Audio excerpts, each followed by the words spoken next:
The air hung thick and stale. Mold clung to the damp walls. Empty pizza boxes littered the floor, a feast for the rats that scurried in the shadows. This was Josh's domain, his personal kingdom of despair. At 25, he was a prisoner of his own making, trapped in his mother's basement. Josh's face, a canvas of teenage angst long past its expiration date, was ravaged by acne.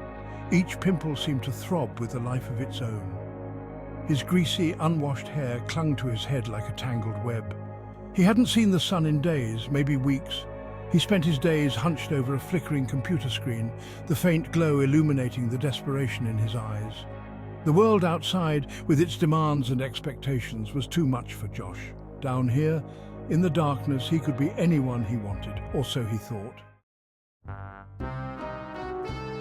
Welcome, my fellow warriors of light. Josh boomed into his cheap headset. His voice dripped with false confidence, a poor attempt to mask the insecurity that gnawed at his soul. He called himself an online personal development coach, offering guidance to lost souls seeking direction. The irony was lost on Josh. He was the one who was truly lost, adrift in a sea of self-delusion. His online persona was a carefully constructed facade, a flimsy shield against the harsh realities of his life. He preached about success and fulfillment while drowning in a pit of failure and despair. His followers, a motley crew of equally lost souls, lapped up his every word. They saw in him what they desperately wanted to see in themselves, hope.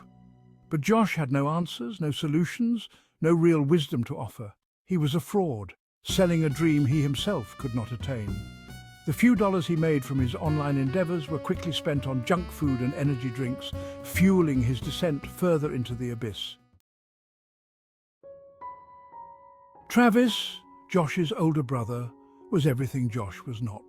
Confident, successful and driven, Travis had escaped the clutches of their dysfunctional family and built an empire. He owned a chain of gyms, his sculpted physique a testament to his discipline and hard work. Travis drove a sleek sports car, the engine roaring with power. Josh rode the bus, his pockets empty, his spirit crushed.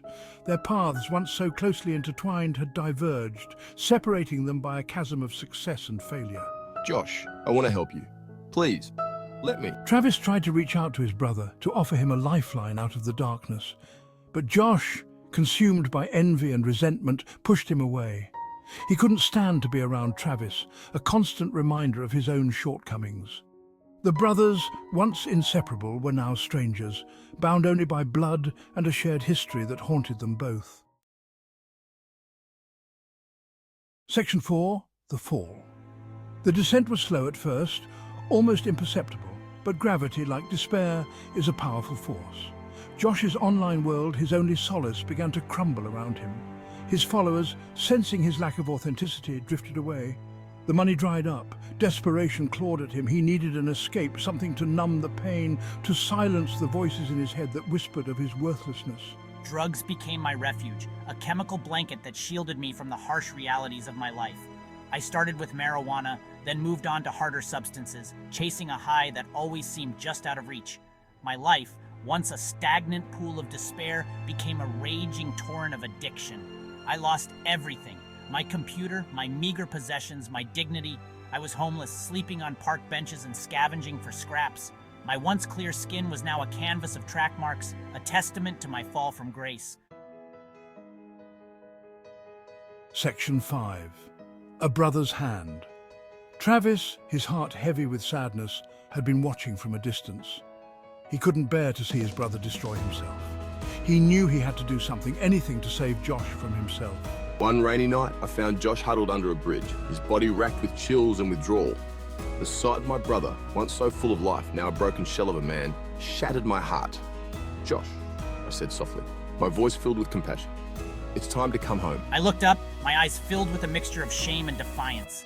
Leave me alone, I croaked, my voice raspy and weak. I'm a lost cause. But I wouldn't give up. I gently pulled my brother to his feet, my strong arms offering support and a promise of redemption. I bundled Josh into my car, the warmth of the leather seats a stark contrast to the cold, unforgiving streets. Section 6. Redemption's Light. The road to recovery was long and arduous. There were relapses, moments of doubt, and days when the darkness threatened to consume Josh once more. But Travis was there, a constant source of strength and support. He enrolled Josh in a rehab program, providing him with the tools he needed to battle his demons. Slowly, painstakingly, I began to heal. The fog of addiction lifted, revealing the man I once was, the man I was always meant to be. I found solace in therapy, confronting my past and learning to forgive myself. The acne that had once plagued me cleared, revealing the remnants of a lost boyish charm. My hair, washed and neatly combed, no longer hung like a shroud of despair.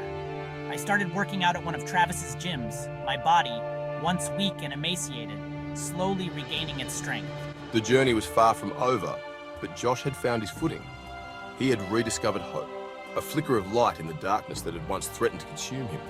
He had fallen, but with the love and support of his brother, he had risen again, stronger and more resilient than ever before. The basement, with its damp walls and haunting memories, was a distant nightmare. Josh had escaped its clutches, emerging into the sunlight ready to face the world and himself with newfound courage and a heart filled with gratitude.